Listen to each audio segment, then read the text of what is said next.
Assalamualaikum warahmatullahi wabarakatuh. Selamat pagi Bapak dan Ibu guru di Indonesia. Mudah-mudahan dalam keadaan sehat walafiat.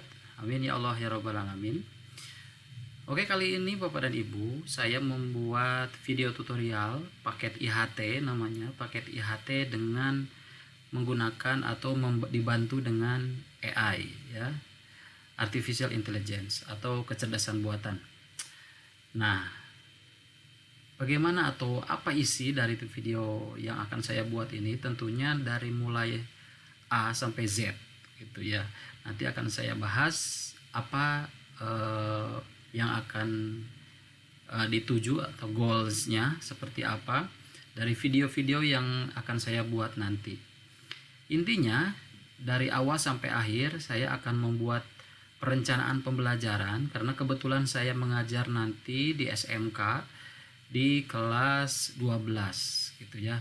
Nanti di kelas 12 saya akan mengajar untuk pertama kalinya menggunakan kurikulum Merdeka ya. Artinya ya tentu saja tutorial ini juga sekaligus ya pekerjaan saya dalam membuat perencanaan gitu ya, membuat perencanaan untuk saya di kelas nanti mulai tanggal 17 Juli 2023. Nah, pertanyaannya kenapa menggunakan AI? Kita akan melihat AI itu apa ya. Nah, AI itu Artificial Intelligence atau kecerdasan buatan. Jadi tentunya Bapak dan Ibu sudah mengetahui mungkin beberapa sudah ahli dalam menggunakan AI gitu ya, sudah ahli mencari promptnya atau kata kunci yang digunakan supaya nanti AI-nya juga bisa berpikir dan membantu pekerjaan kita sehari-hari. Tujuannya bukan lain atau tidak bukan karena kalau kita masih menggunakan cara-cara yang lama ya, menggunakan metode-metode yang semi manual gitu atau semi otomatis ya, kita akan ketinggalan Bapak dan Ibu ya. Apalagi dalam membuat perencanaan pembelajaran, dimana kalau kami di SMK itu membutuhkan kecepatan dalam berpikir gitu ya. Dan tentunya kalau setiap hari perubahan teknologi itu berubah terus menerus dan kami sebagai guru memiliki kompetensi yang seperti itu saja ya, tanpa bantuan siapapun, tentunya itu akan sangat ketinggalan ya. Walaupun kami terus dilatih ya secara skill, itu kalau kami sebagai guru sih menurut kami itu sangat sulit sekali karena kami harus selalu masuk kelas gitu ya atau mengajar kepada siswa. Jadi untuk penambahan ilmunya itu akan sangat jarang sekali, paling hanya sesekali saja mengikuti workshop. Nah oke Bapak dan Ibu, saya sudah mempersiapkan, sebenarnya saya juga akan melaksanakan IHT atau workshop di sekolah untuk persiapan perencanaan pembelajaran ya untuk guru-guru di SMK kami. Kurang lebih seperti ini konsepnya yang sudah saya buat.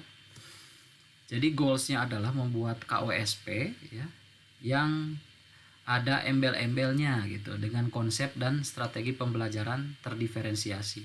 Yang tentu saja saya tidak akan membahas tentang terdiferensiasinya seperti apa untuk saat ini ya. Yang jelas ada 5 tahapan atau 5 bukan administrasi ya, jadi 5 perencanaan ya yang harus saya buat nanti sebagai bahan pembelajaran saya di kelas.